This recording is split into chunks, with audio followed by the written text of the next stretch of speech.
കോവിഡുമായി ബന്ധപ്പെട്ട വിവരങ്ങളാണ് ആദ്യം പറയാനുള്ളത്. സംസ്ഥാനത്ത് ഇന്ന് 5771 പേർക്കാണ് കോവിഡ് സ്ഥിരീകരിച്ചത്. 19 പേര് മരണമടഞ്ഞു. 72,392 പേരാണ് നിലവിൽ ചികിത്സയിലുള്ളത്. 5228 പേർക്കും സമ്പർക്കം മൂലമാണ് രോഗബാധയുണ്ടായത്. ഉറവിടമറിയാത്ത 410 പേരുണ്ട്. രോഗബാധ സ്ഥിരീകരിച്ചവരിൽ 45 പേർ ആരോഗ്യ പ്രവർത്തകരാണ്. കഴിഞ്ഞ 24 മണിക്കൂറിൽ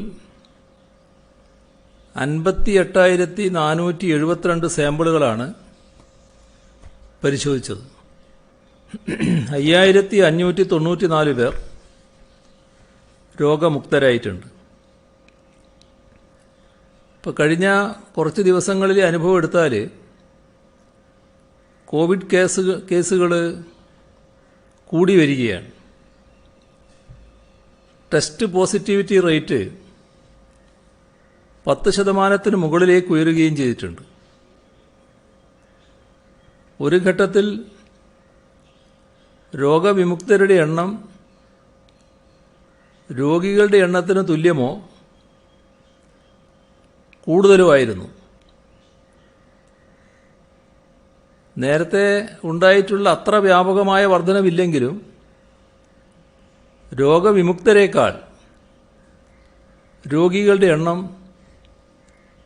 ഓരോ ദിവസവും കൂടുന്ന സാഹചര്യം വന്നിട്ടുണ്ട്. അപ്പോൾ തികഞ്ഞ ജാഗ്രതയോടെ നാം സമീപിക്കേണ്ട കാര്യമാണിത്.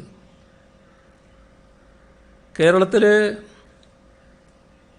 കേസ് പെർ മില്യൺ ഇതുവരെ 25,762.11 ഇതിൻ്റെ ഒരു പ്രത്യേകത, മിക്ക സംസ്ഥാനങ്ങളെക്കാൾ കൂടുതലാണിത്. അതേസമയം 2,67,648.74 നമ്മുടെ ടെസ്റ്റ് പെർ മില്യൺ. മിക്ക സംസ്ഥാനങ്ങളെക്കാളും കൂടുതലാണ് നാം നടത്തുന്ന ടെസ്റ്റുകളുടെ എണ്ണം. എന്നാൽ അതിനിയും വർദ്ധിപ്പിക്കണം എന്നതാണ് സർക്കാരിൻ്റെ തീരുമാനം. ടെസ്റ്റ് പോസിറ്റിവിറ്റി റേറ്റും കേരളത്തിൽ മറ്റു പല സ്ഥലങ്ങളേക്കാൾ ഉയർന്നിരിക്കുന്നു. മരണസംഖ്യ താരതമ്യേന കുറവാണ്. 10 ലക്ഷത്തിൽ 104.32 പേരാണ് കേരളത്തിൽ മരിച്ചത്. നമ്മുടെ അയൽ സംസ്ഥാനങ്ങളിൽ ഉൾപ്പെടെ ഈ സംഖ്യ ഇവിടത്തേക്കാൾ ഉയർന്ന നിലയിലാണ്. കേസ് ഫെറ്റാലിറ്റി റേറ്റ് ഏറ്റവും കുറഞ്ഞിരിക്കുന്ന സംസ്ഥാനവും കേരളം തന്നെ. 0.4% മാത്രമാണ് കേരളത്തിലെ കേസ് ഫെറ്റാലിറ്റി റേറ്റ്. ഈ മാസത്തെ കണക്കുകൾ പരിശോധിച്ചാൽ കേരളത്തിൽ ഒരാഴ്ചയിൽ പുതുതായി റിപ്പോർട്ട് ചെയ്യപ്പെടുന്ന കോവിഡ് കേസുകളുടെ എണ്ണത്തിൽ ക്രമാനുഗതമായ വർധനവുണ്ടായതായി കാണാൻ സാധിക്കും. ജനുവരി 4-നും 10-നും ഇടയിൽ റിപ്പോർട്ട് ചെയ്യപ്പെട്ട കേസുകൾ 35,296 ജനുവരി 11 മുതലുള്ള ആഴ്ചയിൽ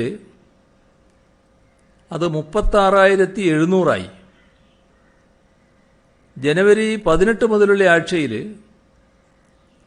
42,430 ഉയർന്നു. ഇപ്പോൾ കോവിഡ് മഹാമാരിയുടെ തുടക്കം മുതൽ നാം സ്വീകരിച്ച സമീപനം യഥാർത്ഥ സ്ഥിതി അതേപോലെ ജനങ്ങൾക്ക് മുൻപിൽ അവതരിപ്പിക്കലാണ്. ഇത്തരമൊരു നയമാണ് സംസ്ഥാന സർക്കാർ സ്വീകരിച്ചത്. കേരളത്തിലെ തീരദേശ മേഖലയിൽ സമൂഹവ്യാപനം ആദ്യമായി റിപ്പോർട്ട് ചെയ്തപ്പോൾ അത് പരസ്യമായി പൊതുസമൂഹത്തെ അറിയിക്കുകയാണ് ഈ സർക്കാർ ചെയ്തത്. എന്നാൽ പലരും ചോദിക്കുന്നൊരു ചോദ്യമുണ്ട്. എന്തുകൊണ്ട് കേരളത്തിൽ മാത്രം ഇത്രയും രോഗികൾ കൂടി? നിലവിൽ ഏറ്റവും അധികം കോവിഡ് കേസുകൾ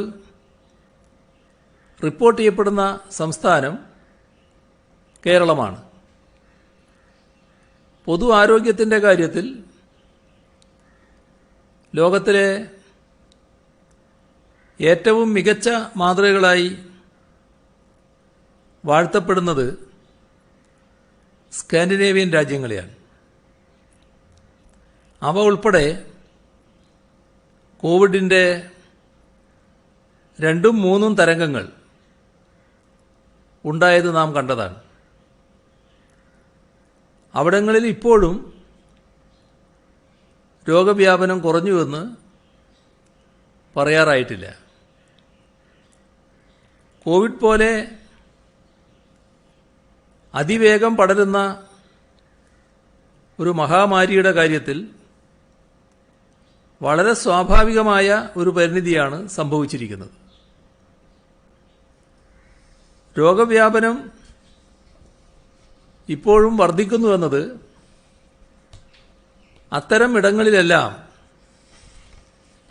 രോഗികളാകാൻ സാധ്യതയുള്ള ഇതുവരെ രോഗബാധിതരാകാത്ത ആളുകൾ ഒരുപാടുണ്ട് എന്നതിൻ്റെ സൂചനയാണ്.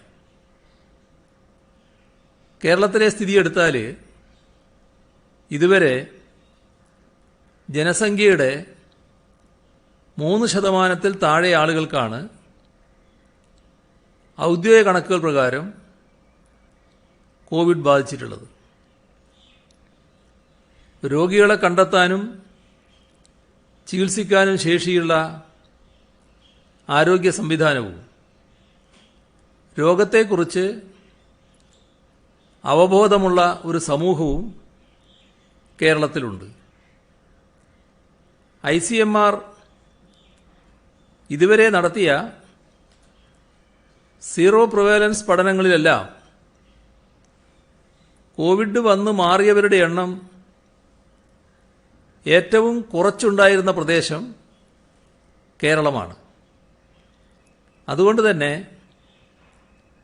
പുതിയ സീറോ പ്രിവാലൻസ് ഡാറ്റയുടെ സഹായത്തോടെ മാത്രമേ കേരളത്തിൽ നിലവിൽ രോഗവ്യാപനം ചിലർ ആരോപിക്കുന്ന രീതിയിൽ അസ്വാഭാവികമായോ എന്ന് പറയാൻ സാധിക്കുകയുള്ളൂ. നമ്മുടെ ആരോഗ്യ വ്യവസ്ഥയുടെ മികവിനെ വെല്ലുവിളിക്കുന്ന രീതിയിൽ കൈകാര്യം ചെയ്യാനാകാത്ത തലത്തിലേക്ക് രോഗവ്യാപനം വളർന്നില്ല എന്നതും നാം മനസ്സിലാക്കേണ്ടതാണ്. നമ്മുടെ ജാഗ്രതയുടെയും മികവിൻ്റെയും നേട്ടം തന്നെയാണിത്. അതുകൊണ്ട് തന്നെ വിമർശനങ്ങൾ ഏതൊക്കെ തരത്തിലുണ്ടായാലും കോവിഡിനെതിരെയുള്ള പ്രവർത്തനത്തിൽ നിന്നും സർക്കാർ പിന്നോക്കം പോകില്ല. യഥാർത്ഥ കണക്കുകൾ നിർഭയം ജനങ്ങൾക്ക് മുൻപിൽ വെക്കും. ഒത്തൊരുമിച്ച് ഈ മഹാമാരിയെ നമുക്ക് പ്രതിരോധിക്കേണ്ടതുണ്ട്. സർക്കാർ ആന്റിജൻ ടെസ്റ്റുകളിലെയാണ് കൂടുതൽ ആശ്രയിക്കുന്നത് എന്ന് ഒരു പരാതിയുണ്ട്. കോവിഡ് ടെസ്റ്റുകളുടെ എണ്ണം പ്രതിദിനം 1,00,000 വർദ്ധിപ്പിക്കാൻ നിർദ്ദേശം നൽകിയിട്ടുണ്ട്. ഇതിൽ 75%, 1,00,000 ആകുമ്പോൾ 75,000 RT-PCR പരിശോധനയുമായിരിക്കും. അതിനുള്ള തയ്യാറെടുപ്പ് നടത്തിക്കൊണ്ടിരിക്കുകയാണ്. തിരുവനന്തപുരം മെഡിക്കൽ കോളേജിലെ കമ്മ്യൂണിറ്റി മെഡിസിൻ വിഭാഗം നടത്തിയ പഠനത്തിൽ 56% പേർക്ക് രോഗം ബാധിക്കുന്നത് വീടുകൾക്കകത്ത് നിന്ന് തന്നെയാണ് എന്ന് വ്യക്തമാക്കിയിട്ടുണ്ട്. അതായത് രോഗവുമായി പുറത്തുനിന്ന് വരുന്നവരാണ് വീട്ടിൽ കഴിയുന്നവർക്ക് രോഗം നൽകുന്നത്. ഇത് സംബന്ധിച്ച് വിശദമായി വാർത്ത വന്നിട്ടുള്ളതുകൊണ്ട് കൂടുതൽ വിശദീകരിക്കേണ്ടതില്ല. ഇതിൽ വീടിൻ്റെ കാര്യം പറഞ്ഞിട്ടുണ്ട്, ഹാളുകളുടെ കാര്യം പറഞ്ഞിട്ടുണ്ട്, പൊതുചടങ്ങുകളുടെ കാര്യം പറഞ്ഞിട്ടുണ്ട്, യാത്രയിൽ പൊതുവാഹനങ്ങളുടെ കാര്യവും പറഞ്ഞിട്ടുണ്ട്. അങ്ങനെ ഒരുപാട് കാര്യങ്ങൾ അവർ എടുത്തു പറഞ്ഞിട്ടുണ്ട്. അപ്പോൾ നമ്മുടെ ശ്രദ്ധ എവിടെയും കുറയാൻ പാടില്ല എന്നതാണ് ഇതിൽ നിന്നെല്ലാം വ്യക്തമാകുന്നത്. കോവിഡ് വ്യാപനം തടയുന്നതിൻ്റെ ഭാഗമായി ചില നടപടികളിലേക്ക് നാം കടക്കേണ്ടതായിട്ടുണ്ട്. നേരത്തെ തദ്ദേശ സ്വയംഭരണ തെരഞ്ഞെടുപ്പിന് മുൻപ് ഫലപ്രദമായി നമ്മുടെ സംസ്ഥാനത്ത് വാർഡ് തല സമിതികളുണ്ടായിരുന്നു. ഫലപ്രദമായി അവർ പ്രവർത്തിച്ചിരുന്നു. രോഗമുള്ളവരുടെ വീടുകളിൽ പാലിക്കേണ്ട ക്രമങ്ങളടക്കം ഈ വാർഡ് തല സമിതി അവിടെ പോയി നിർദ്ദേശിച്ചിരുന്നു. ആരെങ്കിലും ഒരാൾ, ആ സമിതിയിലുള്ള ഒരാൾ ഓരോ ഘട്ടത്തിലും വീട്ടിൽ ചെന്നിരുന്നു. അതിനകത്ത് തദ്ദേശ ഭരണ സ്ഥാപനത്തിലെ വാർഡ് അംഗമാണ് നേതൃത്വം വഹിക്കുന്നതെങ്കിൽ ആരോഗ്യ പ്രവർത്തകരുണ്ട്, ജനമൈത്രി പോലീസുണ്ട്, അവിടുത്തെ സന്നദ്ധ പ്രവർത്തകരുണ്ട്, ആശാവർക്കറെ പോലുള്ളവരുണ്ട്. അങ്ങനെ പലരും ഉൾക്കൊള്ളുന്നൊരു സമിതിയായിരുന്നു അത്. തദ്ദേശ ഭരണ സ്ഥാപന തെരഞ്ഞെടുപ്പിൽ നമ്മൾ മുഴുകിയതോടെ അത് വലിയ തോതിൽ നിർജ്ജീവമായിട്ടുണ്ട്. ഇപ്പോൾ എല്ലായിടങ്ങളിലും തദ്ദേശ ഭരണ സ്ഥാപനങ്ങൾ ഫലപ്രദമായി പ്രവർത്തിച്ചു തുടങ്ങി തെരഞ്ഞെടുപ്പിന് ശേഷം. അപ്പോൾ ആ സമിതി വീണ്ടും പുനർജീവിപ്പിക്കുകയാണ്. തദ്ദേശ സ്വയംഭരണ സ്ഥാപനങ്ങളിലെ വാർഡ് അംഗമായിരിക്കണം ഈ സമിതിക്ക് നേതൃത്വം നൽകുന്നത്. അവരെല്ലാ കാര്യങ്ങളിലും നേരത്തെ ഇടപെട്ടതുപോലെ ഇടപെട്ടു പോകുന്ന നിലയുണ്ടാവണം. അതോടൊപ്പം കോവിഡ് വ്യാപനം തടയുന്നതിൻ്റെ ഭാഗമായി കോവിഡ് വ്യാപനം തടയാൻ ഏറ്റവും പ്രധാനം നാം തന്നെ സ്വയം ജാഗ്രത പാലിക്കലാണ്. പക്ഷെ ചിലർ ജാഗ്രത പാലിക്കാൻ മറന്നുപോയാൽ അവരെ ഓർമ്മപ്പെടുത്തേണ്ടതുണ്ട്. അതിന് പോലീസിൻ്റെ നിരീക്ഷണം കൂടുതൽ ശക്തിപ്പെടുത്തണമെന്നാണ് കാണുന്നത്. നമ്മുടെ ബസ് സ്റ്റാൻഡുകളിൽ, റെയിൽവേ സ്റ്റേഷനുകളിൽ, ആശുപത്രികളിൽ, ഷോപ്പിംഗ് മാളുകളിൽ അതായത് ജനങ്ങൾ ഏറ്റവും കൂടുതൽ എത്തിച്ചേരുന്ന സ്ഥലങ്ങളിൽ സാമൂഹ്യ അകലം പാലിക്കൽ, മാസ്ക് ധരിക്കൽ, ഇപ്പോൾ കോവിഡിൻ്റെ കാര്യത്തിൽ സ്വീകരിക്കേണ്ട മുൻകരുതലുകൾ എല്ലാം പാലിക്കുന്നുവെന്ന് ഉറപ്പുവരുത്തേണ്ടതായിട്ടുണ്ട്. അത് പോലീസ് ചെയ്യേണ്ടതായിട്ടുണ്ട്. ഇപ്പോൾ സെക്ടറൽ മജിസ്ട്രേറ്റുമാരെ വിന്യസിച്ചിട്ടുണ്ട്. ആവശ്യത്തിനുള്ള സെക്ടറൽ മജിസ്ട്രേറ്റുമാരെ കൂടുതലായി വിന്യസിക്കുകയും ചെയ്യും. അപ്പോൾ സെക്ടറൽ മജിസ്ട്രേറ്റ് പോലീസിനോടൊപ്പം തന്നെ നീങ്ങി പ്രവർത്തിക്കണമെന്നാണ് കണ്ടിട്ടുള്ളത്. ഇപ്പോൾ സംസ്ഥാനത്തെ പൊതുസ്ഥലങ്ങളിൽ നാളെ രാവിലെ മുതൽ ഫെബ്രുവരി 10 വരെ ഒരു ഘട്ടമെടുത്ത് നമുക്ക് പരിശോധിക്കാമെന്ന് വെച്ചാണ് 25,000 പോലീസ് ഉദ്യോഗസ്ഥരെ ഇതിനായി വിന്യസിക്കും. ഇത് എല്ലാവരും സഹകരിച്ചുകൊണ്ട് കോവിഡ് വ്യാപനം കുറച്ചു കൊണ്ടുവരുന്നതിനാണ്. അപ്പോൾ കോവിഡ് പ്രതിരോധ മാനദണ്ഡങ്ങൾ കൃത്യമായി പാലിക്കലാണ് പ്രധാനം.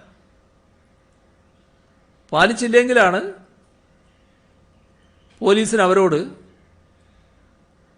നിങ്ങൾ ഇന്ന മാനദണ്ഡം പാലിച്ചില്ല, അത് പാലിക്കണമെന്ന് ആവശ്യപ്പെടേണ്ടി വരിക. അതേപോലെ തന്നെ രോഗവ്യാപനത്തിന് ഇടയാകുന്ന തരത്തിലുള്ള ആൾക്കൂട്ടങ്ങൾ അത് വലിയ തോതിൽ ഒഴിവാക്കേണ്ടതായിട്ടുണ്ട്. അതിലേറ്റവും പ്രധാനം അടഞ്ഞ ഹാളുകൾ. അത്തരം ഹാളുകളിൽ വലിയ ആൾക്കൂട്ടം ഒഴിവാക്കുക തന്നെ വേണം. ഇപ്പോൾ പൊതുസമ്മേളനങ്ങൾ, വിവാഹം, അതുപോലുള്ള മറ്റ് ചടങ്ങുകൾ, ഇതിനൊക്കെ അടഞ്ഞ ഹാളുകൾ ഉപയോഗിക്കുന്നുണ്ട്. അത് അടഞ്ഞ ഹാളുകൾക്ക് പകരം തുറസായ സ്ഥലം, നല്ല വായുസഞ്ചാരം ഉണ്ടാവുക, അങ്ങനെയുള്ള സ്ഥലങ്ങളിൽ ശാരീരിക അകലം പാലിച്ച് നടത്തുന്നതാണ് നന്നാവുക. വിവാഹത്തിൻ്റെയൊക്കെ കാര്യത്തിൽ വലിയ തോതിൽ ശ്രദ്ധിക്കേണ്ടതായിട്ടുണ്ട്. നമ്മുടെ നാട്ടിലെ കോവിഡിന് മുൻപുള്ള അവസ്ഥ നമുക്കെല്ലാവർക്കും അറിയാവുന്നതാണ്. വലിയ പങ്കാളിത്തമാണ് വിവാഹ ചടങ്ങിലുണ്ടാകാറ്. എന്നാൽ കോവിഡ് വന്നതോടെ അതേറ്റവും ചുരുങ്ങിയ തോതിൽ നടത്താമെന്ന് നമ്മൾ മനസ്സിലാക്കുകയും അങ്ങനെ നടത്തുകയും ചെയ്തു. അയവ് നൽകിയപ്പോൾ പഴയ അതേ നിലയിലേക്ക് എത്തിയില്ലെങ്കിലും ഏകദേശം ആ നിലയിലേക്ക് എത്തത്തക്ക രീതിയിലുള്ള പങ്കാളിത്തമാണ് ഇപ്പോൾ ഉണ്ടായിക്കൊണ്ടിരിക്കുന്നത്. ഇത് ഒരു തരത്തിലും അനുവദിക്കാനാവില്ല. അതുകൊണ്ട് വിവാഹ ചടങ്ങുകൾ നടത്തുന്നവർ ആ ചടങ്ങ് പ്രധാനമാണ്, പക്ഷേ പങ്കാളിത്തം പരിമിതപ്പെടുത്തുന്നതിന് നല്ല ജാഗ്രത പാലിക്കേണ്ടതായിട്ടുണ്ട്. അതോടൊപ്പം ഈ ഹാളുകളിൽ പരിപാടികൾ നടത്തുന്നുണ്ടെങ്കിൽ ആ ഹാളിൻ്റെ ഉടമകളായിട്ടുള്ളവർ നല്ല രീതിയിൽ സഹകരിക്കണം. വലിയ ആൾക്കൂട്ടം ഉണ്ടാകാതിരിക്കലാണ് ഏറ്റവും പ്രധാനം. പിന്നെ നേരത്തെ നമ്മൾ രാത്രി യാത്ര നിരോധിച്ചിരുന്നു. ഇപ്പോൾ നിരോധനത്തിലേക്ക് പോകുന്നില്ല. പക്ഷേ 10 മണിക്ക് ശേഷമുള്ള യാത്ര പരമാവധി ഒഴിവാക്കാൻ ജനങ്ങളെല്ലാം സഹകരിക്കണം. ആ ഒരു അഭ്യർത്ഥന ജനങ്ങളുടെ മുന്നിൽ വെക്കുകയാണ്. വളരെ അത്യാവശ്യം ഒരു കാര്യമുണ്ട്, അതിന് പോവുക എന്നല്ലാതെ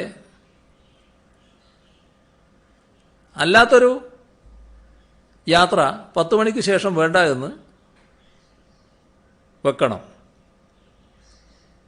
ഇവിടെ കേസുകൾ കൂടുന്ന സാഹചര്യത്തിൽ അടിസ്ഥാനങ്ങളിലേക്ക് തിരികെ പോവുക എന്ന മുദ്രാവാക്യം ഉയർത്തിക്കൊണ്ട് പ്രതിരോധ പ്രവർത്തനങ്ങളെ കൂടുതൽ ശക്തമാക്കാനാണ് ആരോഗ്യവകുപ്പിൻ്റെ നേതൃത്വത്തിൽ ശ്രമിച്ചു വരുന്നത്. അതിൻ്റെ ഭാഗമായി മാധ്യമങ്ങൾ ഉപയോഗിച്ചും ഫീൽഡ് പ്രവർത്തനങ്ങളിലൂടെയും ജനങ്ങളെ കൂടുതൽ ബോധവൽക്കരിക്കാനും പ്രവർത്തന സജ്ജരാക്കാനും വേണ്ട കാര്യങ്ങൾ നടന്നു വരികയാണ്. പനിയുടെ ലക്ഷണങ്ങൾ കണ്ടാൽ ഉടനെ ടെസ്റ്റ് നടത്താനും രോഗം കണ്ടെത്താനുമുള്ള പ്രവർത്തനം ഊർജിതമാക്കും. സീറോ സർവൈലൻസ് സർവേയും ജീനോം പഠനവും നടന്നു വരികയാണ്. ഫെബ്രുവരി 15-ന് ആദ്യത്തെ റിപ്പോർട്ട് പൂർത്തിയാകുമെന്നാണ് പ്രതീക്ഷിക്കുന്നത്. സിറം ഇൻസ്റ്റിറ്റ്യൂട്ട് നിർമ്മിക്കുന്ന കോവിഷീൽഡ് വാക്സിൻ 7,94,000 ഡോസുകളാണ് കേരളത്തിന് ലഭിച്ചിട്ടുള്ളത്. നിലവിൽ അതാണ് നാം നൽകി വരുന്നത്. നമ്മുടെ ഹെൽത്ത് കെയർ വർക്കർമാരിൽ 17.54% ആളുകൾക്ക് വാക്സിൻ ഇപ്പോൾ നൽകിക്കഴിഞ്ഞിട്ടുണ്ട്.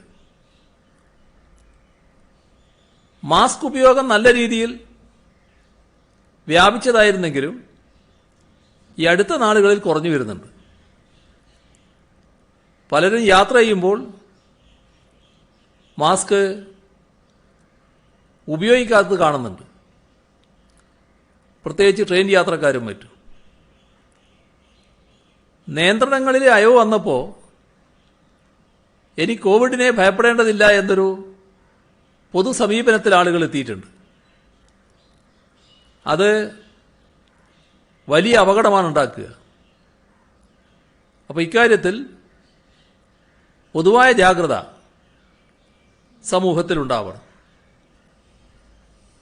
നാം മാതൃകാപരമായി തന്നെയാണ് ഈ രോഗത്തോട് പൊരുതിക്കൊണ്ടിരിക്കുന്നത്. നമ്മുടെ ആരോഗ്യമേഖലയാകെയും സമൂഹം ഒന്നടങ്കവും ഈ പോരാട്ടത്തിലുണ്ട്. രോഗബാധിതർക്ക് മികച്ച ചികിത്സ ലഭിക്കുന്നുണ്ട്. നാടിൻ്റെ കൂട്ടായ്മയും നമ്മുടെ ആകെ ഒരുമ, ഒത്തൊരുമിച്ചുള്ള പ്രവർത്തനം, ഇതുകൊണ്ടാണ് ഈ അപകടസന്ധി മുറിച്ചു കടക്കാൻ നമുക്ക് കഴിയുക. ഇന്നത്തെ ഒരു ദിവസത്തിനൊരു പ്രത്യേകതയുണ്ട്. ലൈഫ് മിഷന്റെ ഭാഗമായി 2.5 ലക്ഷം കുടുംബങ്ങൾക്ക് സ്വന്തം വീടെന്ന സ്വപ്നം യാഥാർത്ഥ്യമായിരിക്കുന്നു. കൃത്യമായി പറഞ്ഞാൽ 2,57,547 ഒരാളുടെ ജീവിതത്തിലെ ഏറ്റവും വലിയ ആഗ്രഹങ്ങളിൽ ഒന്നാണ് നമ്മുടെ മലയാളികളെ സംബന്ധിച്ചിടത്തോളം സ്വന്തം വീട്. അതുകൊണ്ട് തന്നെ വളരെ പ്രധാനപ്പെട്ട ഒരു കാര്യമാണ് ഇന്ന് പൂർത്തിയായിട്ടുള്ളത്. പാർപ്പിടം എന്ന അടിസ്ഥാന ആവശ്യത്തെ അതീവ ഗൗരവത്തോടെ തന്നെയാണ് സർക്കാർ കണ്ടതും ആ പ്രശ്നം കൈകാര്യം ചെയ്തതും. അതിൻ്റെ ഒരു പ്രത്യേക ഘട്ടത്തിൽ എത്തി നിൽക്കുന്ന അഭിമാനകരമായ അവസ്ഥയാണ് ഇന്നുള്ളത്. അപ്പോൾ ഇനി പരിശോധിച്ചാൽ വീട് ലഭിക്കേണ്ട തരത്തിലുള്ള ആളുകൾ പലരുമുണ്ട്. അവർ 2 തരത്തിലാണ്. ഒന്ന്, ലൈഫ് മിഷന്റെ ഭാഗമായി അപേക്ഷിച്ചവരുണ്ട്, നേരത്തെ അംഗീകരിച്ചവരുണ്ട്, അവരുടെ വീട് നിർമ്മാണം നടന്നുകൊണ്ടിരിക്കുകയാണ്. മറ്റൊന്ന്, ലൈഫ് മിഷനിൽ അപേക്ഷിക്കാൻ അന്ന് കഴിഞ്ഞില്ല, പട്ടികയിൽപ്പെട്ടില്ല. അവർക്ക് പുതിയൊരവസരം കൂടി നൽകിയിരിക്കുന്നു. അപേക്ഷ ലഭിച്ചിട്ടുണ്ട്, ആ അപേക്ഷയുടെ മേലെയുള്ള നടപടിക്രമങ്ങൾ നടന്നു വരുന്നു. അപ്പം അത്തരം എല്ലാവർക്കും അന്തി ഉറങ്ങാനുള്ള സ്വന്തം വീട് വൈകാതെ ലഭ്യമാക്കാൻ തന്നെയാണ് സർക്കാർ നടപടികൾ സ്വീകരിക്കുന്നത്. അതിൻ്റെ പ്രവർത്തനങ്ങൾ ആരംഭിച്ചു കഴിഞ്ഞിട്ടുണ്ട്. ലൈഫ് മിഷൻ നേരത്തെ പറഞ്ഞതാണ് 3 ഘട്ടങ്ങളിലായിട്ടാണ് നടന്നത്. ആകെ ഘട്ടങ്ങളൊന്നും ഇപ്പോൾ വിവരിക്കാൻ ഞാൻ തയ്യാറാകുന്നില്ല, എല്ലാം നേരത്തെ നമ്മൾ കൈകാര്യം ചെയ്തതാണ്. ഇപ്പോൾ 3ാം ഘട്ട പ്രവർത്തനങ്ങൾക്കാണ് മുന്തിയ പരിഗണനയുള്ളത്. നിലവിൽ 85 ഭവന സമുച്ചയങ്ങൾ നിർമ്മിക്കുന്നതിനുള്ള ഭൂമി കണ്ടെത്തിയിട്ടുണ്ട്. അതിൽ 52 സമുച്ചയങ്ങളുടെ നിർമ്മാണം പുരോഗമിക്കുകയാണ്. 5 സമുച്ചയങ്ങളുടെ നിർമ്മാണം 2 മാസത്തിനുള്ളിൽ പൂർത്തിയാവും. 32 സമുച്ചയങ്ങൾ മെയ് മാസത്തോടെ പൂർത്തിയാകും എന്നാണ് പ്രതീക്ഷിക്കുന്നത്. വടക്കാഞ്ചേരി നഗരസഭയിൽ UAE റെഡ് ക്രസന്റ് എന്ന സന്നദ്ധ സംഘടന സ്പോൺസർഷിപ്പിലൂടെ 140 ഫ്ളാറ്റുകളാണ് നിർമ്മിക്കുന്നത്. അവിടെ ഭവന സമുച്ചയം മാത്രമല്ല, ഒരു പ്രാഥമിക ആരോഗ്യ കേന്ദ്രവും നിർമ്മിക്കുന്നുണ്ട്. ജനങ്ങൾക്ക് അനുഭവവേദ്യമാകുന്ന ഇത്തരം വികസന പദ്ധതികൾ ആരുടെയെങ്കിലും ആക്ഷേപങ്ങളിലും ആരോപണങ്ങളിലും ഭയന്ന് സർക്കാർ ഉപേക്ഷിക്കില്ല എന്നതാണ് ആവർത്തിച്ച് വ്യക്തമാക്കാനുള്ളത്. സഹകരണ വകുപ്പ് നടപ്പിലാക്കുന്ന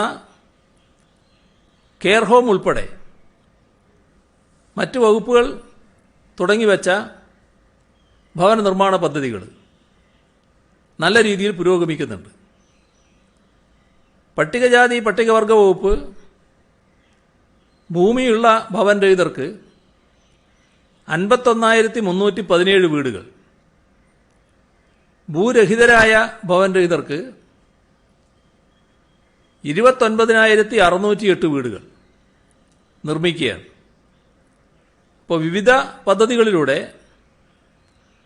8,823 കോടി രൂപയുടെ വീട് നിർമ്മാണമാണ് ഇതേവരെ സർക്കാർ യാഥാർത്ഥ്യമാക്കിയിരിക്കുന്നത്.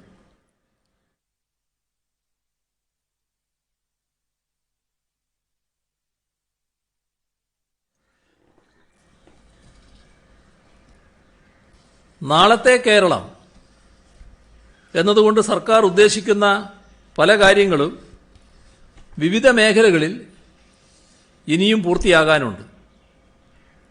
സാമ്പത്തിക പ്രതിസന്ധി ഉൾപ്പെടെയുണ്ടായ തകർച്ചയിൽ നിന്ന് കരകയറാൻ പുതിയ കാഴ്ചപ്പാടുകളും സമീപനവും ആവിഷ്കരിക്കേണ്ടതുണ്ട്.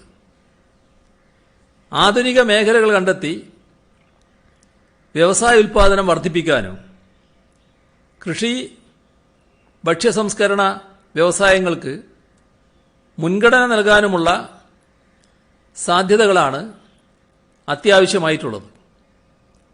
അത്തരം കാര്യങ്ങൾക്ക് ശാസ്ത്രീയമായ പിന്തുണയും പിൻബലവും വേണം. ഭാവി കേരളത്തിന്റെ സൃഷ്ടിക്ക് ദിശാബോധം നൽകുക എന്ന ലക്ഷ്യത്തോടെ 9 സുപ്രധാന മേഖലകളിൽ നടപ്പിലാക്കേണ്ട പരിപാടികൾ നിർദ്ദേശിക്കാൻ സംസ്ഥാന ആസൂത്രണ ബോർഡ് കേരള ലുക്സ് എഹെഡ് എന്ന വിപുലമായ രാജ്യാന്തര സമ്മേളനം ഫെബ്രുവരി 1 മുതൽ 3 വരെ സംഘടിപ്പിക്കുകയാണ്. ഇത് കോവിഡിന്റെ പശ്ചാത്തലത്തിൽ ആളുകളെല്ലാം ഇവിടെ വന്ന് പരിപാടി നടത്തുക എന്നുള്ളതിന് സ്വാഭാവികമായും പ്രയാസമുണ്ട്. എന്നാൽ ലോകപ്രശസ്തരായ വിദഗ്ധരാണ് ഈ പരിപാടിയിൽ പങ്കെടുക്കുക. കോവിഡിൻ്റെ സാഹചര്യത്തിൽ ഈ കോൺഫറൻസ് പൂർണ്ണമായും ഓൺലൈനായാണ് സംഘടിപ്പിച്ചിട്ടുള്ളത്.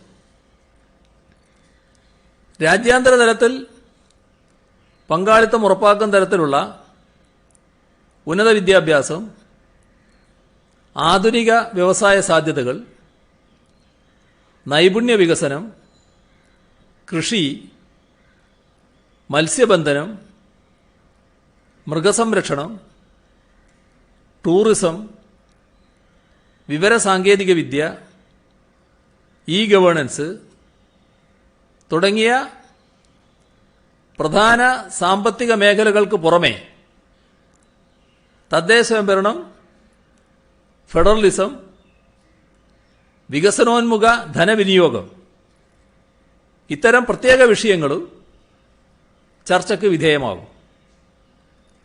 രാജ്യാന്തര തലത്തിലും ഇന്ത്യക്കുള്ളിലും ഉണ്ടായ പുതിയ നീക്കങ്ങളും ഇടപെടലുകളും മനസ്സിലാക്കുവാനും അതിലൂടെ കേരളത്തിന്റെ പ്രത്യേകതകൾക്കനുസൃതമായ വികസന തന്ത്രങ്ങൾ രൂപീകരിക്കാനും ഈ കോൺഫറൻസ് സഹായിക്കുമെന്നാണ് സർക്കാർ പ്രതീക്ഷിക്കുന്നത്. കോവിഡ് കാരണം നഷ്ടപ്പെട്ട തൊഴിലും തൊഴിലവസരങ്ങളുമുണ്ട്. അവ വീണ്ടെടുക്കണമെങ്കിൽ ആധുനിക ശാസ്ത്ര സാങ്കേതിക രംഗത്തെ തൊഴിലവസരങ്ങളും നൂതന തൊഴിൽ സംരംഭങ്ങളുടെ പ്രോത്സാഹനവും അടിസ്ഥാന സൗകര്യ വികസനവും ഒന്നിച്ച് മുന്നോട്ട് കൊണ്ടുപോകാനാവണം. വിശ്രുത സാമ്പത്തിക വിദഗ്ധനും നോബൽ സമ്മാന ജേതാവുമായ പ്രൊഫസർ അമർത്യ സെൻ, സാമ്പത്തിക നോബൽ സമ്മാന ജേതാവ് പ്രൊഫസർ ജോസഫ് സ്റ്റിഗ്ലിറ്റ്സ്, വ്യവസായ പ്രമുഖരായ ശ്രീ രത്തൻ ടാറ്റ, ശ്രീ ആനന്ദ് മഹീന്ദ്ര, ശ്രീ എം.എ. യൂസഫ് അലി, കിരൺ മസുംദാർ ഷാ,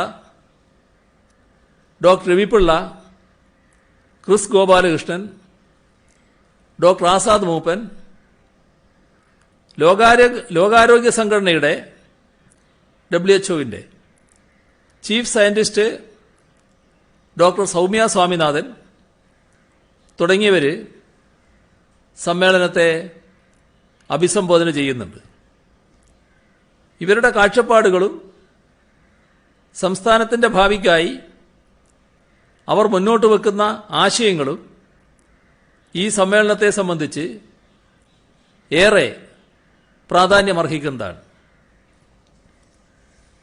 ഇതിൽ പങ്കെടുക്കുന്നതിന് പ്രത്യേക രജിസ്ട്രേഷൻ ആവശ്യമില്ല.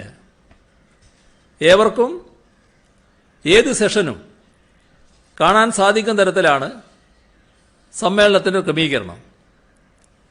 കോൺഫറൻസ് വെബ്സൈറ്റായ www.kerala.lookahead.com എന്ന സൈറ്റിൽ എല്ലാ സെഷനുകളും ലൈവായി വീക്ഷിക്കാനാവും. കഴിഞ്ഞ ഡിസംബർ 17 പ്രഖ്യാപിച്ച സർക്കാരിന്റെ രണ്ടാം ഘട്ട 100 ദിന പരിപാടി, അതിന്റെ പുരോഗതി കഴിഞ്ഞ ദിവസം വിലയിരുത്തുകയുണ്ടായി. പദ്ധതികൾ അതിവേഗതയിൽ പുരോഗമിക്കുകയാണ്. 27 വകുപ്പുകളിലായി 150 പദ്ധതികളാണ് പൂർത്തിയാക്കുകയോ തുടക്കം കുറിക്കുകയോ ചെയ്തിരുന്നത്. ഈ 100 ദിന പരിപാടിയിൽ 50,000 തൊഴിലവസരങ്ങളാണ് സൃഷ്ടിക്കാൻ ലക്ഷ്യമിട്ടത്. ഇപ്പോൾ അവലോകനത്തിൽ കണ്ടത് 23,606 തൊഴിലവസരങ്ങൾ ഇതിനകം സൃഷ്ടിച്ചു കഴിഞ്ഞിട്ടുണ്ട്. 100 ദിവസത്തിനുള്ളിൽ 10,000 പട്ടയങ്ങൾ വിതരണം ചെയ്യണമെന്നാണ് ഉദ്ദേശിച്ചത്. എന്നാൽ 13,000 പട്ടയങ്ങൾ വിതരണത്തിന് തയ്യാറായിട്ടുണ്ട്. ഇപ്പോൾ പരിപാടി നല്ല രീതിയിൽ മുന്നോട്ട് പോകുന്നുവെന്നാണ് കാണുന്നത്. സർക്കാർ സംവിധാനത്തിൽ എപ്പോഴെങ്കിലും അഴിമതിയോ മറ്റ് തെറ്റുകളോ ഉണ്ടായാൽ പ്രതികരിക്കണമെന്നും ഇടപെടണമെന്നും ജനങ്ങൾ ആഗ്രഹിക്കാറുണ്ട്. പക്ഷേ ആരോടാണ് പരാതിപ്പെടേണ്ടത്, എന്ത് വിവരമാണ് നൽകേണ്ടത്, ഇതൊക്കെ ഉയർത്തുന്നതുകൊണ്ട് വ്യക്തിപരമായ ബുദ്ധിമുട്ടുകളും അപകടങ്ങളും സംഭവിക്കുമോ? ബുദ്ധിമുട്ടുന്നതുകൊണ്ട് എന്തെങ്കിലും ഗുണമുണ്ടാകുമോ? ഇങ്ങനെയൊക്കെയുള്ള ആശയക്കുഴപ്പം പലർക്കും ഉണ്ടാകാറുണ്ട്. സത്യസന്ധരായ ഉദ്യോഗസ്ഥരും ആശങ്കയിലാണ്. സത്യസന്ധമായി ജോലി ചെയ്യുന്നതിനിടയിൽ ആരെങ്കിലും വ്യാജ പരാതികൾ നൽകുമോ, മറ്റുപദ്രവങ്ങളുണ്ടാകുമോ എന്ന് ചിന്തിക്കുന്ന ചിലരും ഈ സത്യസന്ധരായ ഉദ്യോഗസ്ഥരിൽ കാണാൻ കഴിയും. ഈ സാഹചര്യത്തിലാണ് സർക്കാർ സംവിധാനങ്ങളിൽ ഉത്തരവാദിത്വം ഉറപ്പുവരുത്തുന്നതിനും അഴിമതിയെ തിരുത്തുന്നതിനും ജനങ്ങളുമായി സഹകരിച്ച് ഒരു പദ്ധതി ആരംഭിക്കുന്നത്. 2021 10 കർമ്മപരിപാടികളുടെ ഭാഗമായാണ് ഇത് നടപ്പാക്കുന്നത്. പൊതുജനങ്ങൾക്ക്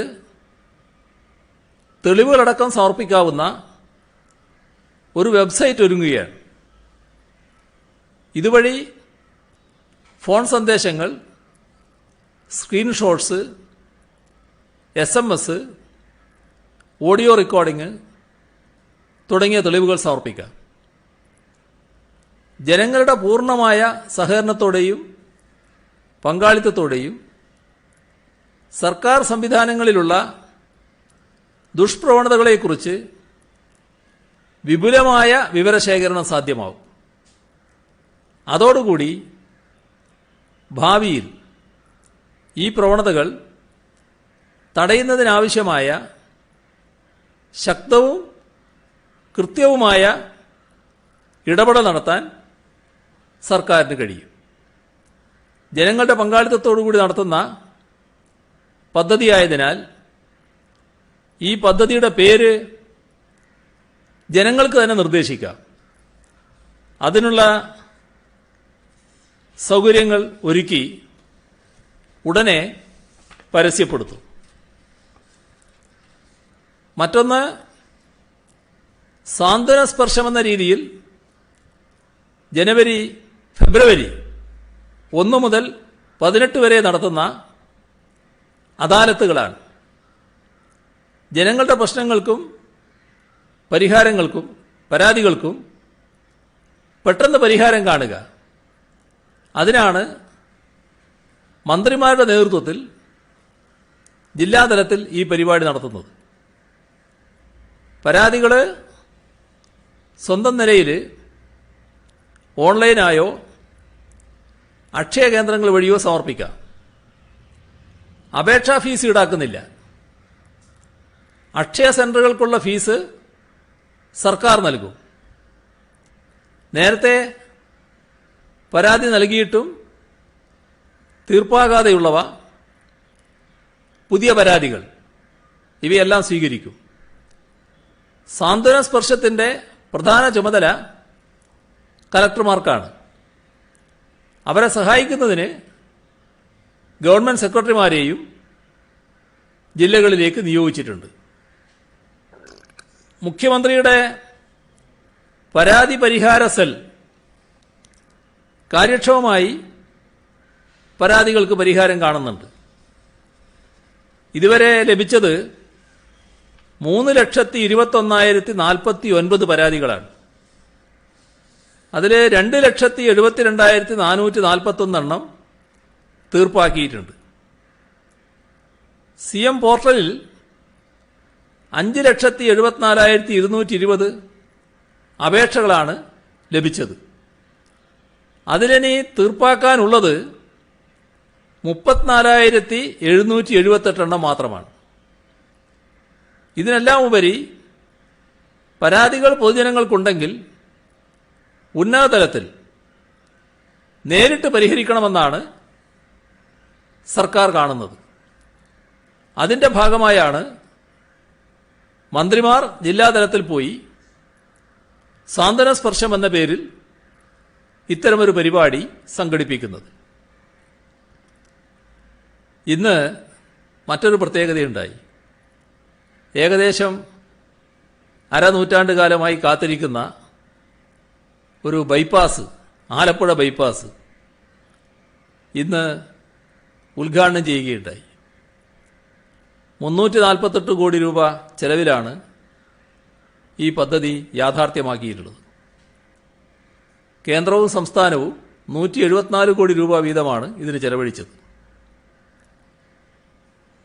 എന്നാൽ ഈ ബൈപ്പാസിന്റെ നിർമ്മാണം പൂർണ്ണമായും സംസ്ഥാന പൊതുമരാമത്ത് വകുപ്പാണ് നിർവഹിച്ചത്. റെയിൽവേ മേൽപ്പാലങ്ങളുടെ നിർമ്മാണവുമായി ബന്ധപ്പെട്ട തടസ്സങ്ങൾ, കോവിഡ് മഹാമാരി സൃഷ്ടിച്ച പ്രതിസന്ധി, ഇതൊക്കെ കാരണമാണ് കുറച്ച് നീണ്ടുപോകുന്ന അവസ്ഥ ഉണ്ടായത്. മറ്റ് സാധാരണ നിരക്കുള്ള നടപടികളും നമുക്കറിയാലോ. ഈ ഗവൺമെന്റ് അധികാരത്തിൽ വന്നതിന് ശേഷം അതിവേഗതയിലാണ് കാര്യങ്ങൾ നീങ്ങിയത്. റെയിൽവേ മേൽപ്പാലവുമായി ബന്ധപ്പെട്ട തടസ്സങ്ങൾ നീക്കുന്നതിന് അവിടെയുള്ള ഇപ്പോഴത്തെ MP ആരിഫ് ഇടപെട്ടതിന്റെ കാര്യങ്ങൾ അദ്ദേഹം യോഗത്തിൽ വിവരിക്കുന്ന അവസ്ഥയുണ്ടായി. ഏതായാലും അത് യാഥാർത്ഥ്യമാക്കാൻ കഴിഞ്ഞു എന്നത് സന്തോഷകരമായ ഒരു കാര്യമാണ്. ഇത്രയും വിവരങ്ങളാണ് നിങ്ങളുമായി ഇന്ന് പങ്കുവെക്കാനുള്ളത്.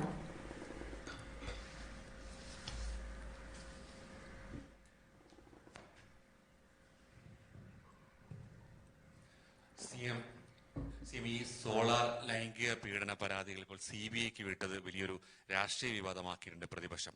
4.25 വർഷം പോലീസ് ഒന്നും ചെയ്യാതിരിക്കുമ്പോൾ ഈ തെരഞ്ഞെടുപ്പ് അടുത്ത് രാഷ്ട്രീയ പ്രേരിതമായിട്ടാണ് ഈ കേസ് കൈമാറിയതെന്നാണ് ഉമ്മൻചാണ്ടി അടക്കമുള്ളവർ പറയുന്നത്. മാത്രമല്ല CBI പോലുള്ള ഏജൻസികൾക്കെതിരെ സമരം ചെയ്യുന്നു, അങ്ങനെയൊക്കെ വിമർശിക്കുമ്പോൾ പെട്ടെന്ന് എന്താണ് ഒരു CBI പ്രേമം തോന്നിയെന്നും ഉമ്മൻചാണ്ടി അടക്കമുള്ളവർ ചോദിക്കുന്നു.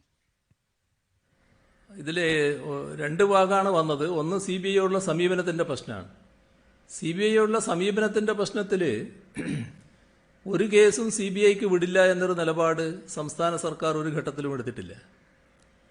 ഇതിൽ നേരത്തെ ചില കേസുകൾ സംസ്ഥാന സർക്കാർ തന്നെ CBIക്ക് വിട്ടിട്ടുണ്ട്. ഇപ്പോൾ ഏറ്റവും ഒടുവിൽ വാളയാർ കേസിൽ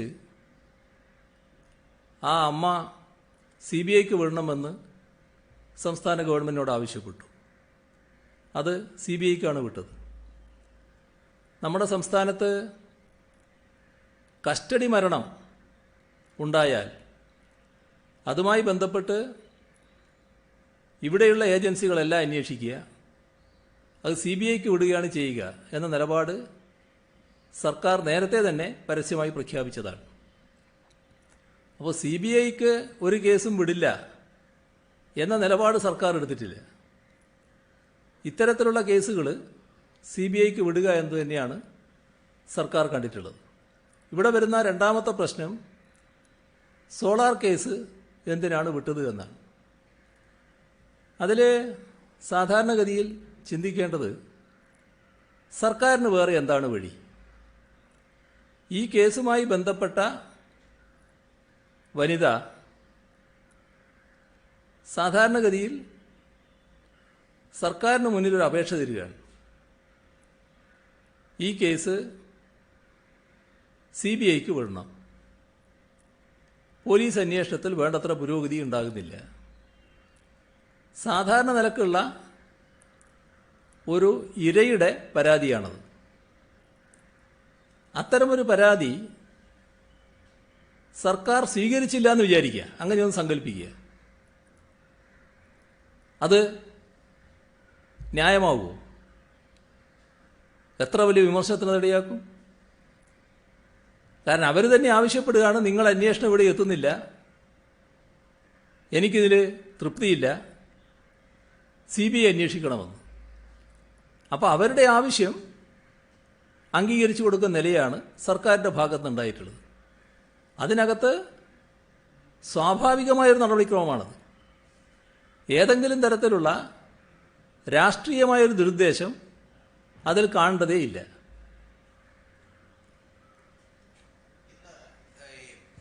ഈ നേരത്തെ പറഞ്ഞ പോലെ ഇന്ന് ഉമ്മൻചാണ്ടി ഒരു പത്രക്കുറിപ്പ് ഇറക്കിയിരിക്കുന്നു. അദ്ദേഹം ആലപ്പുഴ ബൈപ്പാസുമായി ബന്ധപ്പെട്ടാണ് ഇറക്കിയിരിക്കുന്നത്. ആലപ്പുഴ ബൈപ്പാസിൽ ഇടത് സർക്കാർ ജനങ്ങളോട് മാപ്പ് പറയണം. അത് ഈ 3.5 വർഷം വൈകിയാണ് ഇത് സാക്ഷാത്കരിച്ചത്. ഇതിന്റെ എല്ലാ കാര്യങ്ങളും അവരുടെ കാലഘട്ടത്തിലാണ് കുറെ കാര്യങ്ങൾ തീർന്നതെന്നൊക്കെയാണ് പറയുന്നത്. അങ്ങനെ ഇടതുപക്ഷ മുന്നണി ഏതെങ്കിലും തരത്തിൽ മാപ്പ് പറയേണ്ടതുണ്ടോ ഈ ബൈപ്പാസ് നിർമ്മാണം പൂർത്തീകരിച്ചത്? ഞാൻ പറഞ്ഞല്ലോ, 40 വർഷമായിട്ട് കിടക്കുന്നൊരു സംഗതിയാണിത്. 1990-ലാണ് ഇത് തുടങ്ങുന്നതെന്നാണ് തോന്നുന്നത്. 40 വർഷമായിട്ട് ആളുകൾ കാത്തു നിൽക്കുന്നുണ്ട് ഇതിനു വേണ്ടിയിട്ട്. എന്നിട്ട് എവിടെയും എത്തിയില്ല. ഈ സർക്കാർ അധികാരത്തിൽ വരുമ്പോൾ അത് വല്ലാത്തൊരവസ്ഥയിൽ കിടക്കുകയായിരുന്നു. അത് പൂർത്തിയാക്കുന്നതിന് PWD വകുപ്പ് ഫലപ്രദമായി പ്രവർത്തിച്ചിട്ടുണ്ട്. സർക്കാർ എന്ന നിലക്ക് ആ കാര്യത്തിൽ വലിയ തോതിൽ ഇടപെട്ടിട്ടുമുണ്ട്. അതിൻ്റെ ഭാഗമായാണ് ഇപ്പോൾ അത് പൂർത്തിയാക്കാൻ കഴിഞ്ഞത്. ഉമ്മൻചാണ്ടിയുടെ ഗവൺമെൻറ് 2016-ലുള്ളപ്പോൾ ആ വർക്ക് പൂർത്തിയാകത്തക്ക നിലയിലായിരുന്നില്ല കിടന്നത്. എന്നാൽ അതിവേഗതയിൽ കാര്യങ്ങൾ നീക്കാൻ പിന്നീട് കഴിഞ്ഞിട്ടുണ്ട്. അതിന് ഫലമുണ്ടായിട്ടുണ്ട്.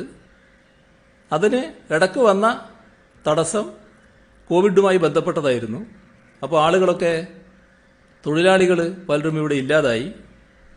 കോവിഡിൻ്റെ ഒരു ശമനം വന്നതിന് ശേഷമാണ് പിന്നെ അവരെയൊക്കെ തിരിച്ചു കൊണ്ടുവന്നത്. അങ്ങനെ ഒരു തടസ്സം കൂടി ഈ അവസാന ഘട്ടത്തിലുണ്ടായി. അതല്ലാതെ അവർ ആകെ പൂർത്തിയാക്കി വെച്ച് പിന്നെ അത് ഉദ്ഘാടനം ചെയ്യാൻ ഇത്രയും വൈകിപ്പോയി എന്ന തരത്തിൽ ഒരു പ്രചരണം അഴിച്ചുവിട്ടാൽ ആലപ്പുഴക്കാർക്ക് ഇതിൻ്റെ എല്ലാ അവസ്ഥയും അറിയാലോ. അത് തീർത്തും നിരുത്തരവാദിത്വപരമായൊരു പ്രസ്താവനയായി പോയി എന്ന് മാത്രമേ എനിക്ക് പറയാൻ പറ്റൂ. കോവിഡിന്റെ കാര്യത്തിലാണ് ഈ നിയന്ത്രണങ്ങളെ കുറിച്ച് പറഞ്ഞു. നിയന്ത്രണങ്ങളെ കുറിച്ച് ഒരു വ്യക്തതയില്ല. അതുകൊണ്ടാണ് ചോദിച്ചത്. ഈ കല്യാണത്തിന് ആൾക്കാർ പങ്കെടുക്കുന്ന കാര്യത്തിൽ, കട തുറന്ന് പ്രവർത്തിക്കുന്ന കാര്യത്തിൽ 10 മണിക്ക് ശേഷം യാത്രയുടെ കാര്യം CM പറഞ്ഞു. അപ്പൊ ഏതെങ്കിലും തരത്തിലുള്ള നിയന്ത്രണം നിർദ്ദേശിക്കപ്പെട്ടിട്ടുണ്ടോ? അത് ഉത്തരവായി ഇറങ്ങും. വ്യക്തതയോടെയുള്ള ഉത്തരവിറങ്ങും. പ്രധാനപ്പെട്ട കാര്യം, ഈ സോളറുമായി ബന്ധപ്പെട്ട് തന്നെ ഉമ്മൻചാണ്ടി 2 കാര്യങ്ങൾ ചോദ്യമായി ഉന്നയിച്ചിരുന്നു ഈ കേസ് CBIക്ക് വിട്ടതിന് ശേഷം. അതിൽ ഒന്നാമത്തേത്, ഇതുമായി ബന്ധപ്പെട്ട് നേരത്തെ എടുത്തിരുന്ന ക്രിമിനൽ കേസുകൾ എടുത്തിരുന്നു. അപ്പോൾ ആ കേസുകളുടെ കാര്യത്തിൽ ഇത്രയും നാൾ ഈ സർക്കാർ ഒരു നടപടിയും ഉണ്ടായില്ല. 3 DGPമാർ ആ കേസ് അന്വേഷിച്ചു. എന്നിട്ട് അവസാനം ഇത് CBIക്ക് വിട്ടത് മറ്റൊരാളുടെ തലയിലേക്ക് ഇത് കെട്ടിവെക്കുന്നതാണ്. രണ്ടാമത്തേത്, ഈ ശിവരാജൻ കമ്മീഷൻ റിപ്പോർട്ടിനകത്ത് ഒരു പ്രധാന ഭാഗം എന്ന് പറയുന്നത് ഈ സരിത ആരോപണങ്ങൾ ഉന്നയിച്ചുകൊണ്ടുള്ള കത്തായിരുന്നു. ആ കത്ത് ഒഴിവാക്കുന്നതിന് വേണ്ടി കോടതി വിധിയുണ്ടായി, ഹൈക്കോടതി വിധി. അതിൽ എന്തുകൊണ്ട് സർക്കാർ അപ്പീലിന് പോയില്ല? ഈ 2 ചോദ്യങ്ങൾക്കും മറുപടി ഉണ്ടോ? ഇത് എങ്ങനെയാണ് ഉമ്മൻചാണ്ടിക്ക് രക്ഷയായി മാറുന്നതെന്ന് എനിക്ക് മനസ്സിലാകുന്നില്ല. ഇതിൽ നമ്മൾ കാണേണ്ടത്, ഈ കേസുമായി ബന്ധപ്പെട്ട് അതുമായി ബന്ധപ്പെട്ടൊരു അന്വേഷണ കമ്മീഷൻ ഉണ്ടായി. അന്വേഷണ കമ്മീഷന്റെ മുന്നിൽ ഒരുപാട് വസ്തുതകൾ വന്നു. അതൊന്നും പറയാൻ പറ്റുന്ന കാര്യങ്ങളല്ല. ഞാനിപ്പോൾ പറയുന്നുമില്ല. അത്തരം കാര്യങ്ങളിലേക്കൊന്നും ഞാനിപ്പോൾ കടന്നു പോകുന്നില്ല. അതുമായി ബന്ധപ്പെട്ട് ഒരു സ്ത്രീക്കുണ്ടായ ദുരനുഭവങ്ങൾ അവർ കമ്മീഷന്റെ മുന്നിൽ തുറന്നു പറഞ്ഞതിൻ്റെ ഭാഗമായിട്ടാണല്ലോ കമ്മീഷൻ അതിൽ ശക്തമായ നിലപാടെടുത്തത്. വളരെ ശക്തമായ റിപ്പോർട്ടാണല്ലോ കമ്മീഷൻ നൽകിയത്. അത് കേസായി അന്വേഷിക്കുന്നതിന് പോലീസിനെ ഏൽപ്പിച്ചു. ആ അന്വേഷണം തുറന്നു വരുന്നുണ്ട്. ആ അന്വേഷണം നടന്നുകൊണ്ടിരിക്കുന്നുണ്ട്. പോലീസിൻ്റെ അന്വേഷണം നടന്നുകൊണ്ടിരിക്കുകയാണ്. അതിൽ ഉമ്മൻചാണ്ടി പറഞ്ഞതിൻ്റെ ഒരു ഭാഗമുണ്ട്, സംസ്ഥാന ഗവൺമെൻറ് ഇടപെട്ട് അത് വല്ലാതെ ത്വരിതപ്പെടുത്തുന്നതിനോ അല്ലെങ്കിൽ സാധാരണ അവരുടെ കാലത്തൊക്കെ ചെയ്തിരുന്നത് പോലെ സംസ്ഥാന ഗവൺമെൻറ് തന്നെ നേരിട്ട് അന്വേഷണ ഏജൻസിയെ ഇന്ന വഴിക്ക് നടക്കണം എന്ന് പറഞ്ഞുകൊണ്ട് നടത്തിക്കുകയോ, അതിനൊന്നും ഞങ്ങൾ പുറപ്പെട്ടിട്ടില്ല എന്നുള്ളത് വസ്തുതയാണ്. അത് അവരെ ഏൽപ്പിച്ചു. അവരെ അന്വേഷണം തുടരുന്നു. ആ അന്വേഷണം നടന്നുകൊണ്ടിരിക്കുന്നു. അത് ഫലപ്രദമായി തന്നെ തുടരുന്നു എന്നാണ് ഇപ്പോഴും ഞാൻ മനസ്സിലാക്കുന്നത്. ആ ഭാഗത്ത് എന്തെങ്കിലും കുറവുള്ളത് കൊണ്ടല്ല. അതിനിടക്കാണ് ഈ ഇരയായ വനിതയുടെ ഭാഗത്ത് നിന്ന് ഒരു അപേക്ഷ വരുന്നത്. എനിക്ക് തൃപ്തികരമായ നിലയിൽ ഈ അന്വേഷണം നടക്കുന്നില്ല, ഇത് CBIക്ക് വിടണം. അപ്പം ഇരയായൊരു സ്ത്രീ അന്വേഷണ ഏജൻസിയെ തന്നെ മാറ്റണം എന്നാവശ്യപ്പെടുകയാണ്. അങ്ങനൊരു ഘട്ടം വരുമ്പോൾ ഞങ്ങളെന്തിനാണ് അതിൽ അന്വേഷണ ഏജൻസിയെ മാറ്റേണ്ടതില്ല എന്ന് നിർബന്ധം പിടിക്കേണ്ട കാര്യം? അതിലാണ് അവർക്ക് കൂടുതൽ നീതി കിട്ടുക എന്ന് തോന്നുന്നുണ്ടെങ്കിൽ അതായിക്കോട്ടെ.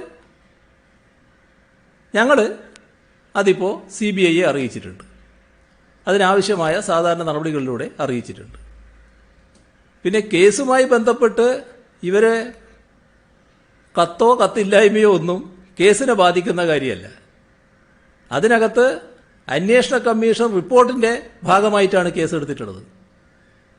അപ്പോൾ അതുമായി ബന്ധപ്പെട്ട് ആ കേസ് അന്വേഷിക്കുന്ന ഘട്ടത്തിലാണ് മറ്റു കാര്യങ്ങൾ തുറന്നു വരുന്നത്.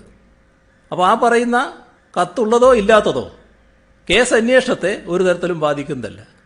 അതുകൊണ്ട് തന്നെ അതുമായി ബന്ധപ്പെട്ട് മറ്റു നടപടികളിലേക്ക് സ്വാഭാവികമായി പോയിട്ടുണ്ടാവില്ല. ആദ്യ ഉമ്മൻചാണ്ടി സർക്കാരിന്റെ അവസാന ക്യാബിനറ്റ് യോഗമാണ് ലാവ്ലിൻ കേസ് സുപ്രീം കോടതിക്ക് വിട്ടത്. അതിനുള്ള രാഷ്ട്രീയ മറുപടിയും പകരം വീട്ടലുമായും ഇത് വ്യാഖ്യാനിക്കപ്പെടുന്നുണ്ട്. ഒരിക്കലുമല്ല, അങ്ങനെയൊരു കാര്യമില്ല. അതിലൊന്നും ഒരു പ്രതികാര ചിന്തയോടുകൂടി അല്ലാലോ ഞങ്ങളാരും ഇരിക്കുന്നത്. നമ്മൾ അതൊക്കെ സ്വാഭാവികമായി അവരുടേതായ ഒരു രീതി അനുസരിച്ച് ചെയ്ത കാര്യങ്ങളായിട്ട് മാത്രമാണല്ലോ കാണുന്നത്. പക്ഷേ അതിൽ നമ്മൾ കാണേണ്ട ഒരു കാര്യമുണ്ട്. അതിന് ഉമ്മൻചാണ്ടി പറഞ്ഞൊരു വിശദീകരണമുണ്ട്. ആ വിശദീകരണം വളരെ പാപ്പരായിപ്പോയി. അതായത് സ്വന്തം ഏജൻസി അന്വേഷിച്ചിട്ട് ആ ഏജൻസി തീർത്തും ഒരു നിലപാടെടുത്തു. ആ നിലപാടെടുത്ത ഏജൻസിയുടെ തലവനെ അന്ന് മാറ്റിയ കാര്യം നിങ്ങളെല്ലാവരും റിപ്പോർട്ട് ചെയ്തതാണ്. രാഖ് രാമാനം മാറ്റുകയായിരുന്നു അതിന്റെ ഭാഗമായിട്ട്. അത് നമ്മളാരും മറന്നിട്ടില്ല. എന്നിട്ടാണ് CBIക്ക് വിടുന്നത്. അദ്ദേഹത്തിന്റെ പേര് ഞാനിപ്പോൾ ഓർക്കുന്നില്ല എന്തായിരുന്നു എന്നുള്ളത്. പക്ഷേ അങ്ങനെയൊരു കാര്യം സംഭവിച്ചത് കേരള സമൂഹം മറന്ന കാര്യമല്ല. അപ്പോൾ എത്രമാത്രം തെറ്റായ രീതിയിലായിരുന്നു കാര്യങ്ങൾ നീക്കിയത് എന്നാണ് നാം കാണേണ്ടത്. അങ്ങനെയൊരു സമീപനം ഈ കാര്യത്തിലില്ല. ഇത് അവരാവശ്യപ്പെട്ടു. അതും ഇതും തമ്മിൽ എന്താ താരതമ്യം? അത് ഗവൺമെന്റ് ഏകപക്ഷീയമായി എടുത്ത നിലപാടാണ്. ഗവൺമെന്റ് ഏകപക്ഷീയമായ ഒരു നിലപാടെടുത്തു. പിണറായി വിജയനെയും കൂട്ടരെയും എങ്ങനെയെങ്കിലും കൊടുക്കാൻ പറ്റുമെന്ന് നോക്കി. അവരുടെ തന്നെ അന്വേഷണ ഏജൻസി അന്വേഷിച്ച് വിജിലൻസ് പറഞ്ഞു അങ്ങനെ പിണറായി വിജയൻ ഇതിലൊരു കുറ്റവും ചെയ്തിട്ടില്ല, അങ്ങനെ ഉൾപ്പെടുത്തേണ്ടയാളല്ല എന്ന് പറഞ്ഞു. ആ തീരുമാനമെടുത്ത വിജിലൻസ് ഡയറക്ടറെ രാഖ് രാമാനം മാറ്റി. തൊട്ടു പിന്നാലെ CBIക്ക് വിട്ടു. അത് ഗവൺമെന്റ് ഏകപക്ഷീയമായി എടുത്ത നിലയാണ്. ഇതിൽ ഗവൺമെന്റ് ഒരു കക്ഷിയാകുന്നില്ല ഇക്കാര്യത്തിൽ. ഇത് ഇരയായ സ്ത്രീ നമ്മുടെ സമൂഹത്തിലെ പല പ്രമുഖരിൽ നിന്നും അവർക്കുണ്ടായ അനുഭവങ്ങൾ വെച്ചുകൊണ്ട് അത് സാധാരണഗതിയിൽ ഉണ്ടാകാൻ പാടില്ലാത്ത അനുഭവങ്ങളാണ് എന്നവർ പറഞ്ഞു. അത് കമ്മീഷന് ബോധ്യപ്പെട്ടു. കമ്മീഷൻ ഞങ്ങൾ വെച്ച കമ്മീഷനല്ല, ഉമ്മൻചാണ്ടി തന്നെ വെച്ച കമ്മീഷനായിരുന്നു. ആ കമ്മീഷൻ അതിശക്തമായ നിലപാടാണ് എടുത്തത്. കമ്മീഷന്റെ നിഗമനത്തിന്റെ ഭാഗമായി നേരിട്ട് നടപടികളിലേക്ക് കടക്കാൻ പറ്റില്ല. ആ കാര്യങ്ങൾ ഗവൺമെന്റ് നൽകിയപ്പോൾ സ്വാഭാവികമായി ഗവൺമെന്റ് ചെയ്യാൻ പറ്റുന്നത് അതുമായി ബന്ധപ്പെട്ട് പോലീസ് അന്വേഷിക്കട്ടെ എന്നുള്ള നിലപാടാണ്. അങ്ങനെ ഒരു നിലപാട് ഗവൺമെന്റ് സ്വീകരിക്കാതിരിക്കാൻ പറ്റുമോ? ഒരു കമ്മീഷൻ ദീർഘമായി കാര്യങ്ങൾ പരിശോധിച്ചതിന് ശേഷം എത്തിച്ചേർന്ന നിഗമനങ്ങൾ ഞങ്ങൾ സ്വീകരിക്കുന്നില്ല എന്നെന്തടിസ്ഥാനത്തിലാണ് പറയുക? അത് ഈ പരാതിക്കാരിയായ സ്ത്രീയോട് ചെയ്യുന്ന നീതിയാവുമോ? അത് പൊതുസമൂഹത്തിൽ അംഗീകരിക്കാൻ പറ്റുന്നൊരു കാര്യമാണോ അങ്ങനെ ചെയ്താൽ? അതുകൊണ്ടാണ് ഗവൺമെന്റ് അതുമായി ബന്ധപ്പെട്ട് അന്വേഷിക്കുന്നതിന് ഏർപ്പാടുണ്ടാക്കിയത്. പക്ഷേ ഞാൻ നേരത്തെ പറഞ്ഞതുപോലെ അവരെ പോലെ ഞങ്ങൾ അതിന്റെ പിന്നാലെ ദൈനംദിനം നടന്നിട്ടില്ല. അന്വേഷണം ഫലപ്രദമായി നടന്നുകൊണ്ടിരിക്കുന്നു. അതിൻ്റെ ഒരു ഘട്ടത്തിലെത്തുമ്പോഴാണ് ആ ഇര ഞങ്ങളോട് പറയുന്നത്, ഗവൺമെന്റിനോട് ആവശ്യപ്പെടുന്നത്, ഇത് ഇവിടുത്തെ ഏജൻസി അന്വേഷിക്കേണ്ടതില്ല, CBIക്ക് വിടണം, ഇതിൽ പുരോഗതിയൊന്നും ഉണ്ടാവുന്നില്ല എന്ന്. അവരെ ബോധ്യം അതാണ്. അങ്ങനെ വരുമ്പോൾ ആ ഇരയുടെ ആവശ്യം ഞങ്ങൾ അംഗീകരിച്ചു. അതിന്റെ ഭാഗമായി CBIക്ക് വിട്ടു. ഇതാണ് ഉണ്ടാകുന്നത്. രണ്ടാണ്, തീർത്തും വ്യത്യസ്തമാണ്. ഞങ്ങൾക്കിതല്ലാതെ മറ്റൊരു മാർഗം സ്വീകരിക്കാൻ കഴിയില്ല എന്ന് വസ്തുതകളായി കാണുന്ന എല്ലാവരും സമ്മതിക്കുന്ന കാര്യമാണ്. ഈ സോളാർ കേസിനകത്ത് കോൺഗ്രസിനൊപ്പം തന്നെ BJPയും ഇത് CBIക്ക് വിട്ടതിനെ എതിർക്കുകയാണ്. എന്തുകൊണ്ടായിരിക്കാം അത്? BJPയുടെ അഖിലേന്ത്യാ വൈസ് പ്രസിഡന്റിനെതിരായ കേസ് കൂടി CBI അന്വേഷിക്കുന്നതുകൊണ്ടാണോ, അതിന് വിട്ടതുകൊണ്ടാണോ? അത് കേരളത്തിനകത്ത് ഉണ്ടാകുന്ന ഒരു പ്രശ്നമുണ്ട്. അത് പല കാര്യങ്ങളിലും നമ്മുടെ രണ്ട് കക്ഷികളും അല്ലെങ്കിൽ ആ രണ്ട് കക്ഷികളിലെ നേതൃനിരയിലുള്ള രണ്ട് വിഭാഗവും നല്ലതുപോലെ യോജിച്ചാണ് ചിന്തിച്ചു പോകുന്നത്. ഒരു കൂട്ടർ പറഞ്ഞത് തന്നെ മറ്റൊരു കൂട്ടർ പറയും. പരസ്പരം കാര്യങ്ങൾ അംഗീകരിച്ചു പോകുന്ന നിലയിലാണ് പോകുന്നത്. അതിൻ്റെ ഭാഗമായി വരുന്ന ഒരു പ്രസ്താവനയായിട്ട് മാത്രമേ അതിനെ കാണേണ്ടതായിട്ടുള്ളൂ എന്നാണ് തോന്നുന്നത്. കോൺഗ്രസിന്റെ നേതാക്കൾ കഴിഞ്ഞ ദിവസം പാണക്കാട് പോയപ്പോൾ CPMന്റെ സംസ്ഥാന സെക്രട്ടറി പറഞ്ഞത് മതമൗലികവാദത്തെ ശക്തിപ്പെടുത്താൻ വേണ്ടിയുള്ള നീക്കങ്ങളുടെ ഭാഗമായിട്ടാണ് അങ്ങനെ ഒരു കൂടിക്കാഴ്ച എന്നാണ്. ഒരു ഘടകകക്ഷി മറ്റൊരു ഘടകകക്ഷിയുടെ അടുത്തേക്ക് പോകുമ്പോൾ അതിനെ ഇത്തരത്തിലൊരു വർഗീയമായി ചിത്രീകരിക്കുന്നത് ശരിയായ രീതിയാണോ? അത് അങ്ങനെ പറഞ്ഞതായിട്ട് ഞാൻ കണ്ടിട്ടില്ല. അങ്ങനെ ഒരു സന്ദർശനത്തെ ആ രീതിയിൽ പറഞ്ഞു കണ്ടതായിട്ട് അദ്ദേഹം പറഞ്ഞിട്ടുമില്ല.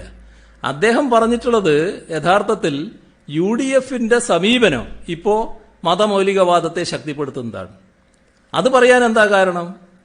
അത് ജമാഅത്തെ ഇസ്ലാമിയോട് സ്വീകരിക്കുന്ന സമീപനം തന്നെയാണ്. മറ്റ് മതമൗലികവാദ ശക്തികളോട് സ്വീകരിക്കുന്ന സമീപനമാണ്. പല മതമൗലികവാദ ശക്തികളോടും ഇതേ സമീപനം സ്വീകരിച്ചു പോവുകയാണ്. അതിൽ വർഗീയതയുമായി അടക്കം സമരസപ്പെടുന്നതിന് വിഷമമില്ല.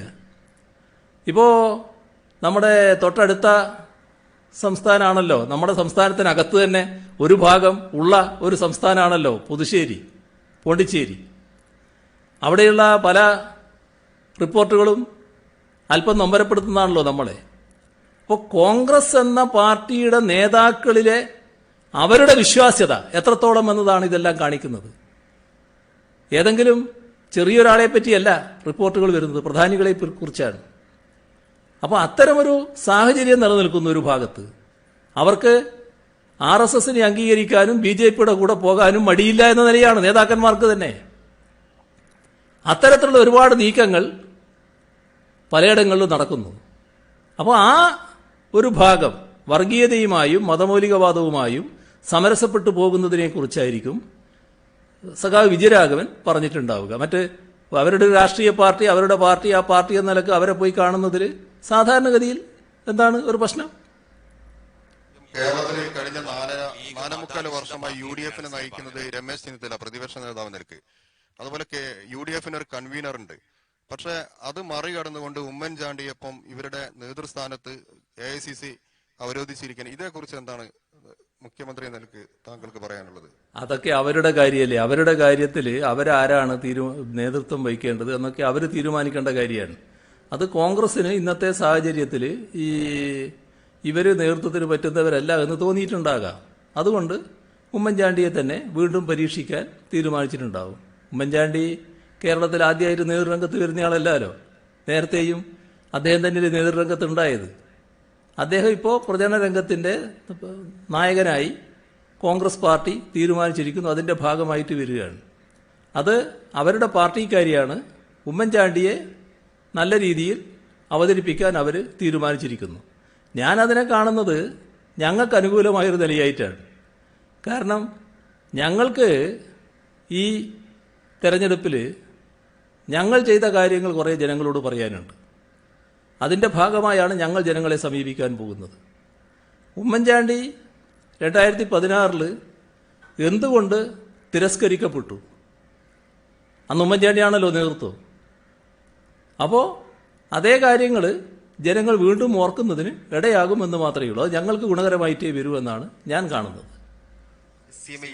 ക്രൈസ്തവ സഭാധ്യക്ഷന്മാർ കഴിഞ്ഞ ദിവസം പ്രധാനമന്ത്രിയെ കണ്ടപ്പോൾ പറഞ്ഞത് ഈ ന്യൂനപക്ഷ സ്കോളർഷിപ്പിലടക്കം സംസ്ഥാനത്ത് അപാകതയുണ്ട്, അത് കൃത്യമായി ഒരു സമുദായത്തിലേക്ക് മാത്രം കേന്ദ്രീകരിക്കപ്പെടുന്നു എന്നൊക്കെ പരാതി ഉന്നയിച്ച് പ്രധാനമന്ത്രിക്ക് മുന്നിലേക്ക് പരാതി ഉന്നയിച്ചിരുന്നു. അങ്ങനെ ഒരു സാഹചര്യം സംസ്ഥാനത്തുണ്ടോ? ദീപിക പത്രവും ഇതിനെ വിമർശിച്ചുകൊണ്ട് ഒരു ലേഖനം എഴുതിയിട്ടുണ്ടായിരുന്നു. അതിനകത്ത് നമ്മൾ കാണേണ്ടത് നമ്മുടെ രാജ്യത്ത് സച്ചാർ കമ്മീഷൻ നിലവിൽ വന്നിരുന്നു. ആ സച്ചാർ കമ്മീഷൻ പ്രധാനമായും മുസ്ലിം ജനവിഭാഗങ്ങളിലുണ്ടാകുന്ന പ്രശ്നങ്ങൾ, അവരനുഭവിക്കുന്ന അവശതകൾ അത് പരിശോധിക്കുന്നതിനാണ് പ്രധാനമായും വിനിയോഗിച്ചത്. അതിൻ്റെ ഭാഗമായി സച്ചാർ കമ്മീഷൻ റിപ്പോർട്ട് വന്നു. ആ റിപ്പോർട്ടിൻ്റെ അടിസ്ഥാനത്തിൽ നമ്മളിവിടെ അത് നടപ്പാക്കുന്നതിന് പാലോളി കമ്മീഷൻ വെച്ചു. പാലോളി കമ്മീഷന്റെ പരിശോധന നടന്നു. പാലോളി കമ്മീഷൻ റിപ്പോർട്ടും വന്നു. അതിന്റെ ഭാഗമായുള്ള നടപടികൾ ഇവിടെ സ്വീകരിച്ചു വരുന്നു. ഈ അടുത്ത കാലത്തായി ക്രൈസ്തവ വിഭാഗത്തിന് ഇതുപോലുള്ള ചില പരാതികൾ ഉണ്ട്.